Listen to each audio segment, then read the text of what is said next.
Dear friends, welcome. Thank you for joining me. Today I want to talk to you about the perfection of the spiritual life.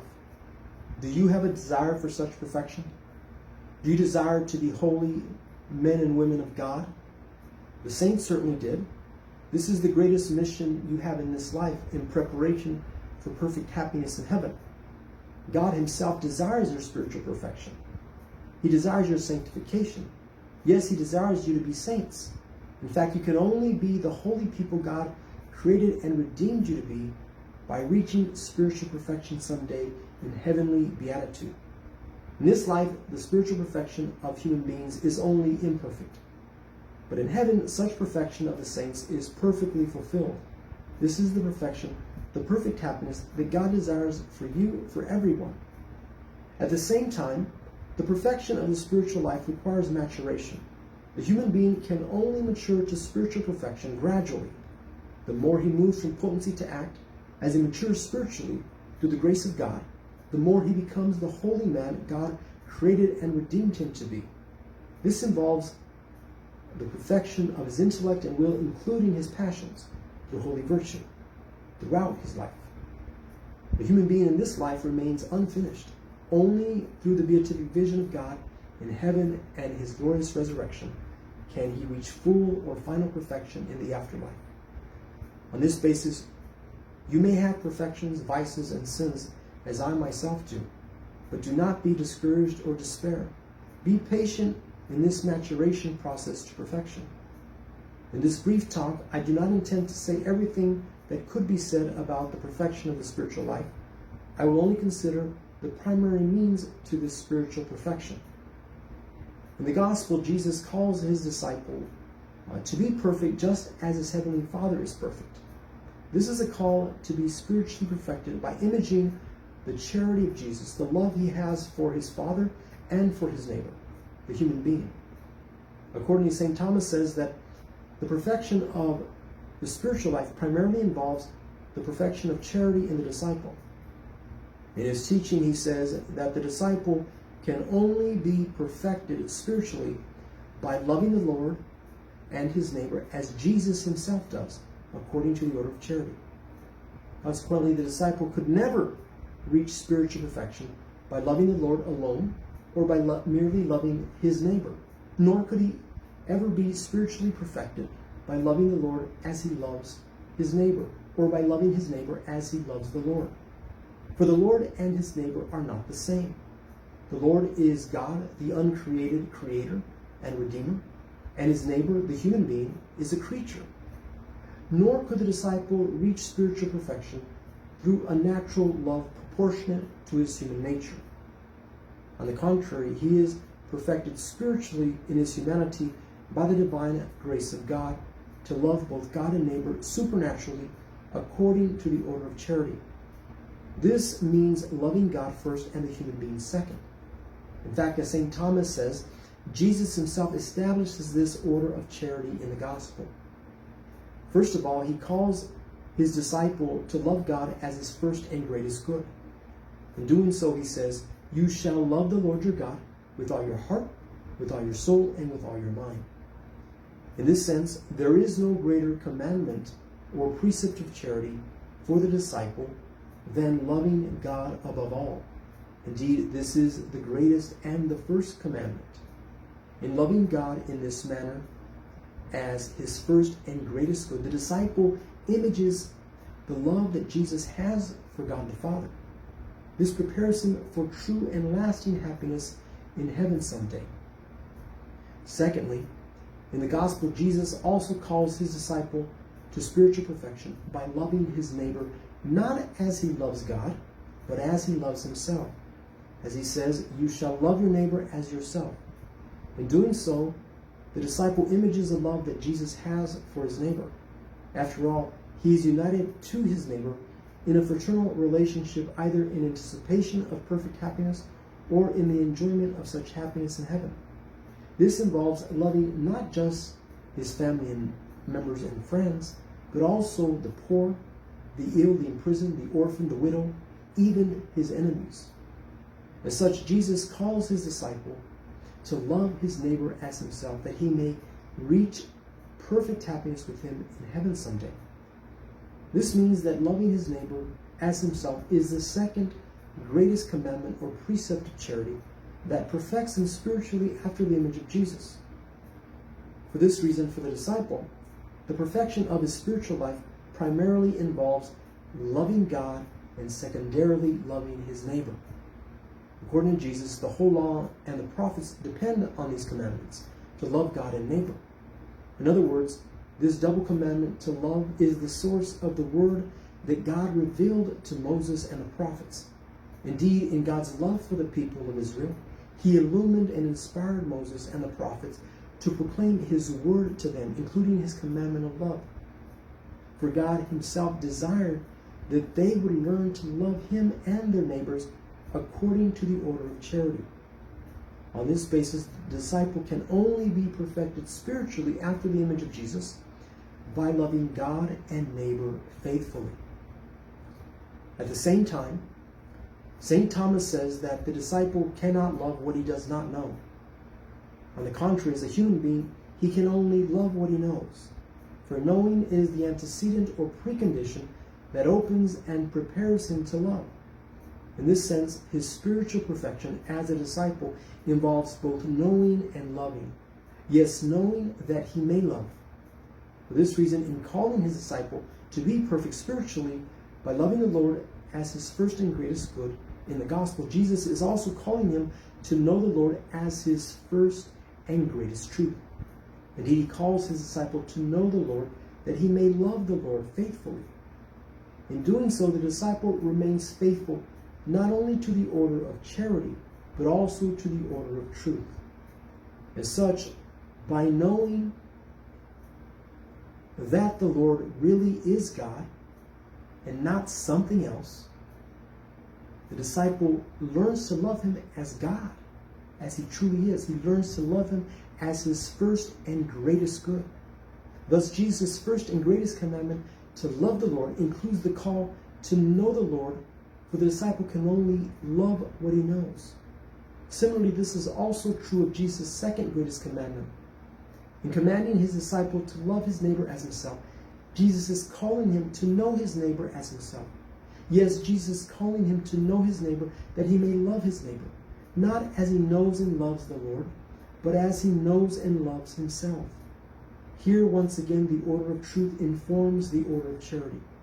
This means that in the gospel, Jesus' double commandment to love God and neighbor presupposes or implies a double commandment to know God and neighbor. In calling his disciple to know and love God and neighbor faithfully in the gospel, Jesus is basing this teaching on the Shema passage from Deuteronomy in the Old Testament. In the first verse of this passage in Deuteronomy, the Lord proclaims to his people through Moses the truth that he is the one true God. As he says, "Hear, O Israel, the Lord our God is Lord alone." This is the first truth that the Lord calls his people to know in their intellect by faith. He is their one true God who created them and redeemed them.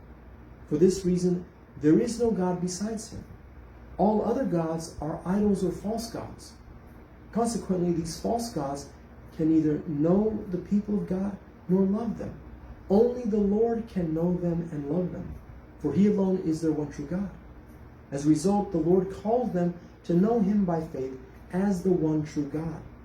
Indeed, he calls them to believe in him alone intellectually. This is the greatest act of their intellect in this life as a people of faith. For God himself is their highest truth. He alone is their God. This is the first truth proclaimed by God through Moses in the Shema passage.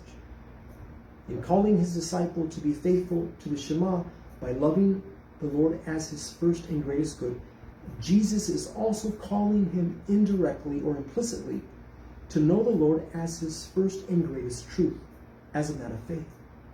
In this sense, he is calling him to believe that the Lord alone is his God. Moreover, in the second verse of the Shema, Moses also teaches the people of God to use their will to love the Lord their God as their first and greatest good. Jesus has this verse from the Shema in mind in commanding his disciples to love the Lord in the same manner in the gospel. This is the greatest act of his will in this life. In this sense, in the gospel, Jesus calls his disciple to be faithful to the Shema as Moses does for Israel in Deuteronomy. According to Moses, for the people of Israel, this act of loving the Lord through their full human nature in the Shema involves loving him with all their heart, with all their soul, and with all their strength. Indeed, using all these human capacities to love the Lord their God through an act of their will is their greatest act of love. In St. Thomas's reading of the Shema, he says that loving the Lord with all their heart means intentionally directing everything to him, all that they are and all that they have, as to their last end. In other words, for Thomas, the people of God can only love the Lord with all their heart by ordering their life completely to the loving service of God through the right intention. Here, their heart represents their intention to love the Lord, their first love and greatest good, as their last end. As for loving the Lord with all their soul, St. Thomas teaches that the people of God can only love the Lord as such by loving everyone and everything in the act of loving the Lord himself, which involves referring all their affections or passions for them to the love of God. In this sense, for God's people, loving the first cause, God himself, involves loving his effects in creation for love of him. And lastly, St. Thomas says that the people of God can only love the Lord with all their strength by establishing all their words and actions in divine charity. That is to say, they can only use all their strength to love the Lord as their greatest good by speaking and acting with charity in loving him.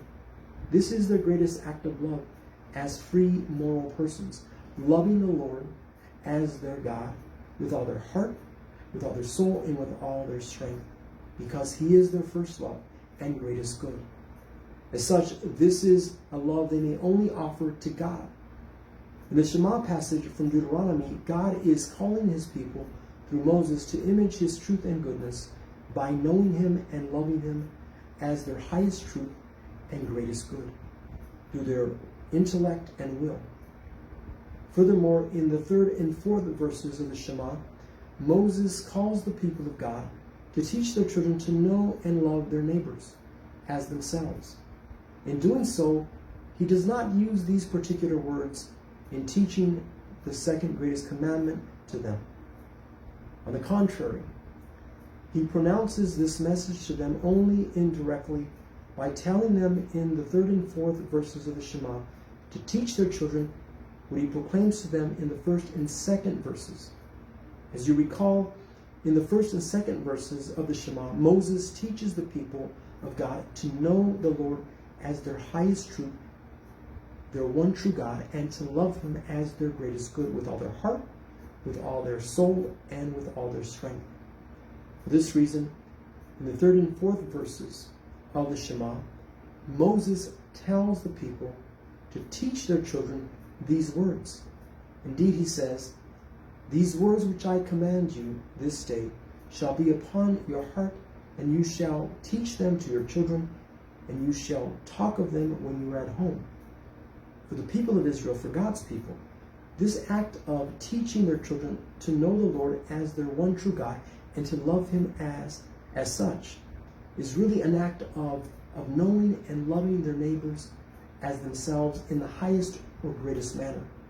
After all, what greater act of knowing and loving their children as themselves could parents ever offer their children than teaching them to know and love the Lord according to the order of truth and charity? In other words, what greater gift could they offer them than forming them to know the Lord as their one true God, their highest truth, and to love him as their greatest good? There is nothing greater they could ever do for them.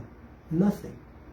Accordingly, for the people of God, this formation of their children is the greatest act of knowing and loving their neighbors as themselves, because here they teach their children to image the truth and goodness of God, above all, by knowing him and loving him through the rational, free human nature.